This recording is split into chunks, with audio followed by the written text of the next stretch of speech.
오늘은 아이폰 SE3에 대해서 한번 알아보려고 하는데요. 뭔가 갤럭시에 대한 안 좋은 영상이 만들어지고 바로 아이폰 리뷰를 한다는 게 좀 마음에 걸리긴 하는데, 그래도 보급형 아이폰을 알아보면서 다음에 아이폰 14 리뷰할 때 중요한 정보가 될 수 있을 것 같아 한번 확인해 보려고 해요. 저는 프로덕트 레드를 구매했는데요. 이게 기부금으로 일부 사용된다고 해서 언박싱만 하는 게 아니라 뭔가 조금이라도 더 의미를 찾아보고자 구매해봤어요. 먼저 크기부터 보면 작아서 뭔가 장난감 만지는 느낌인데, 아이폰 13과 비교해서 보면 상당히 차이가 나죠? 두께는 7.2mm에 렌즈 부분 8.2mm로 렌즈와 1mm 차이가 나고, 아이폰 13은 7.6mm에 10mm, 2.5mm 차이로 휴대폰 자체 두께는 큰 차이가 나지 않지만 덜컹거리는 수준은 크게 차이가 나네요. 아무래도 렌즈의 성능 차이 때문이겠죠? 무게는 144.6g, 아이폰 13 173.8g으로 약 30g 정도 차이가 나는데, 확실히 무게감에서 차이가 난다는 느낌이에요. 리뷰는 실제 사용해서 도움이 될 만한 주제들로 선정해서 알아볼 텐데요. 이전 영상에서 갤럭시 시리즈가 충전 시에 사용하면 충전 속도가 급격하게 떨어지는 현상이 발견되어서 앞으로 충전 테스트도 함께 해보려고 해요. 근데 이 소리 들리시나요? 뭔가 이질적인 소리가 나는데 어디서 나는 건지는 자세히 모르겠어요. 카메라 부분인가? 아무튼 이건 이따가 자세히 한번 알아보도록 하고, 이 태평양 베젤이 구매 결정에 가장 발목을 잡는 부분이 아닐까 생각되는데, 개인적인 생각으로는 아이폰 13 미니와 차별성을 두기 위한 목적이지 않았을까 싶더라고요. 그리고 플래그십 모델과 또 다른 차이는 맥세이프인데요. SE3는 내부에 맥세이프 자석이 없고 아이폰 13은 자석이 내장되어 있는 걸 볼 수 있는데, 완전 생폰으로 사용하시는 분들에게는 아쉬운 부분일 수 있겠지만, 케이스를 사용하시는 분들에게는 어차피 마그네틱 케이스를 사용해야 하기 때문에 크게 필요가 없는 기능이라고 생각하면 좋을 것 같아요. 그럼 먼저 충전 테스트를 해볼 텐데요. 충전 테스트를 하기 위해서 먼저 완전 방전을 시켜줬어요. 애플 20W 충전기를 이용해서 테스트를 하면 좋을 텐데 이게 할 수가 없어서 애플 140W 충전기와 벨킨 25W 충전기 중 어떤 걸로 테스트해볼까 고민하다가 그래도 정품이 낫겠다 생각해서 140W 충전기로 먼저 테스트를 해봤는데요. 알려져 있는 20W 충전과는 다르게 9에서 10W대로 충전이 되더라고요. 3분 정도 기다려봤지만 별다른 차이가 없어서 뭔가 이상하다는 생각에 중간에 벨킨 25W 충전기로 교체해서 확인을 했지만 큰 차이는 없었습니다. 20W 충전기를 썼다고 했지 20W로 충전이 된다는 이야기는 하지 않았던가요? 아무튼 20W에 근접해서 충전이 되던 아이폰 13과는 다른 모습을 보이는데, 배터리 용량이 작기 때문인지 발열 관리를 위한 목적인지 알 수 없지만 배터리 사용량이 급하게 튀어오르는 구간에서 17W대까지 올라가는 걸 보니 20W 충전이 가능하지만 충전 속도에 제한을 걸어둔 것 같은데요. 휴대폰 사용 환경에서는 어떤지 확인을 하기 위해서 유튜브 시청을 가정하고 영상 화질을 4K로 설정해서 확인해보니 11에서 12W대를 유지, 게임을 하면서 42도까지 오르는 상황에서도 꾸준히 10W대 전력이 공급되고 충전이 되는 28분 30초 동안 58%까지 충전이 되었는데, 이 구간에서 화면을 꺼보면 7W대로 충전이 되는 모습이었습니다. 30분에 50%가 충전된다는 애플 공식 홈페이지에 기재되어 있는 스펙과 비교하면 휴대폰 사용 환경이 충전 속도에는 크게 영향을 미치지 않는다는 걸 볼 수 있는데요. 애초에 배터리 용량이 다른 플래그십 모델보다 3분의 2 수준으로 작아서 그런지 10W 속도로도 느리게 충전된다는 느낌은 들지 않았어요. 테스트를 위해서 다시 한번 게임을 하다 보니 충전을 시작한 지 44분 만에 순간적으로 전압이 확 낮아지는 현상이 생겼는데, 무슨 일인지 확인을 해보니 80%가 충전이 되어 있었고, 게임을 마무리하기 위해서 5분 동안 더 해봤지만 더 이상 충전이 되지 않았는데, 화면을 꺼보니 충전 속도가 0W로 전원을 전혀 공급하지 않고 있었다는 걸 확인할 수 있었습니다. 이유를 확인해보니 이건 기본적으로 배터리 최저가가 설정되어 있기 때문이었는데요. 80%에 도달하면 배터리 관리를 위해 휴대폰을 사용하지 않을 때 충전을 시키는 것 같더라고요. 이 설정을 끄고 기다려봐도 충전이 안 되길래 케이블을 뺐다가 다시 꽂아도 0W대를 유지, 2분에서 3분 정도 지나고 나니 다시 충전을 시작하는 모습이었는데, 어떤 알고리즘으로 충전이 되는지는 다음에 자세히 알아볼 필요가 있겠더라고요.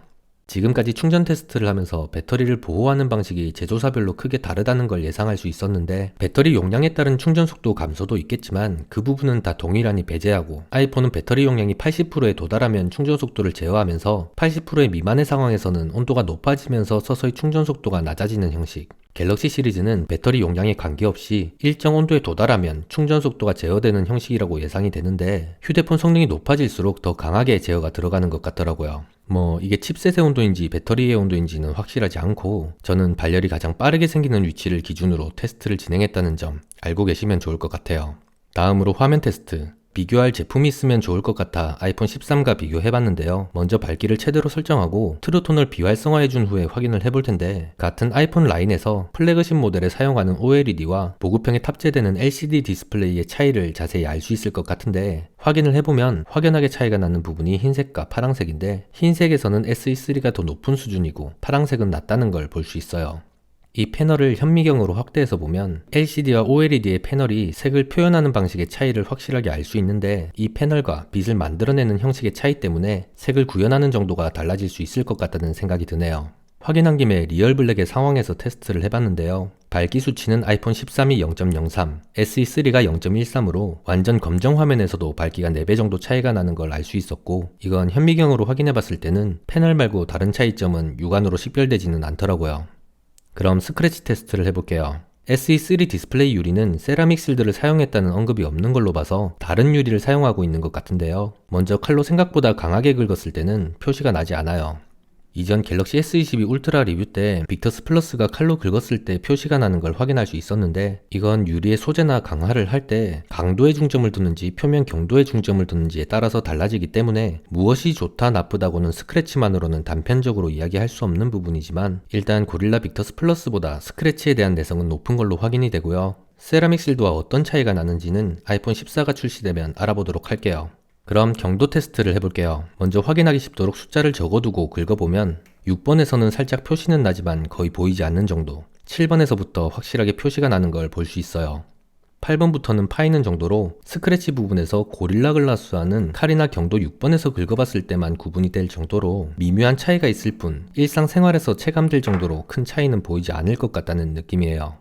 다음 측면 프레임은 알루미늄 프레임으로 되어 있기 때문에 5번으로 긁어보면 표시가 나지 않고 6번에서 확실히 표시가 날 정도로 파이는 걸 확인할 수 있는데요. S22 라인도 같은 소재인 알루미늄 프레임으로 되어 있지만 갤럭시 시리즈는 표면에 크롬 도금 처리가 되어 있기 때문에 표면 스크래치를 버티는 수준에서 크게 차이가 나네요.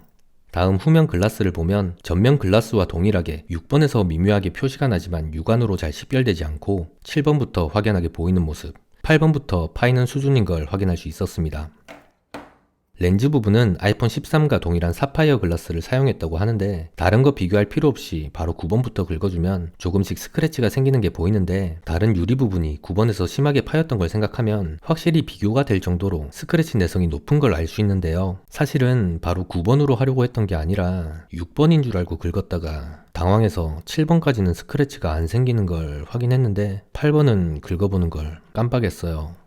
다음으로 스크래치가 지문인식에 영향을 미치는지 확인해봤는데요. 다양하게 테스트를 해봤지만 경도 8번으로 심하게 손상이 가는 정도에서도 오차없이 지문인식이 잘 되는 걸 확인할 수 있었습니다.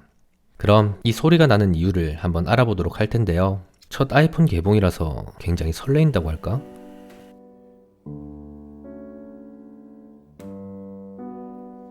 스마트폰을 개봉하기 전에 유심 트레이를 제거해줘야 해요. 아이폰을 분해해보셨던 분들이라면 충전 포트에 있는 나사도 풀어줘야 한다는 걸 알고 계실 텐데요. 처음이라 깜빡했어요. 근데 그래도 잘 열리는데 왜 풀어야 하는 거죠?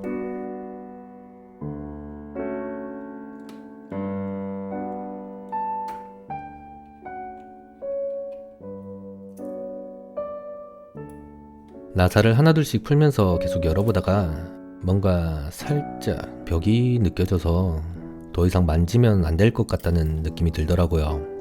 그래서 원래 목적이었던 소리가 나는 이유를 찾아보니 렌즈에서 생기는 소리였는데요. 아마도 광학식 손떨림 방지 기능으로 생기는 이유가 아닐까 생각되는데, 카메라가 켜지고 나면 이 소리가 사라지지 않을까요?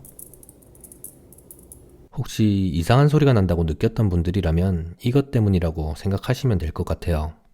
처음에 풀어줘야 했던 라이트닝 포트 주변에 있는 별나사는 이제 발견했으니까 풀어주고 바로 유리씨를 만나보자고 결심했는데요. 디스플레이 주변에 부착되어 있는 부분은 도대체 어떻게 붙여놨는지 절대 떨어지지가 않아서 떼어낼 수 있는 부분만 조심스럽게 분리해주니까 투명한 형태의 유리를 확인할 수 있었어요.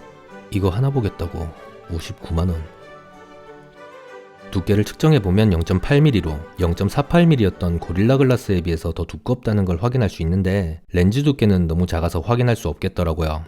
디스플레이처럼 얇은 유리는 두께가 두꺼워질수록 강화가 안정적으로 이루어져서 물리적 충격에는 더 강할 수 있겠지만 그만큼 두께가 두꺼워져서 생기는 단점 때문에 유리를 얇게 만들면서 튼튼함을 유지하는 게 디스플레이 유리 제조 기술의 핵심이라고 볼 수 있을 것 같은데 코닝과 애플이 공동 개발한 세라믹 실드는 어떻게 만들었을지 기대가 되네요. 마지막으로 강도 테스트를 해볼 텐데요. 충격이 흡수되는 접착제층까지 모두 다 제거한 순수 디스플레이 유리를 평가하는 것이기 때문에 완제품으로 사용하는 실제 사용 환경보다 낮게 측정될 수 있다는 점 참고해 주시면 좋을 것 같네요.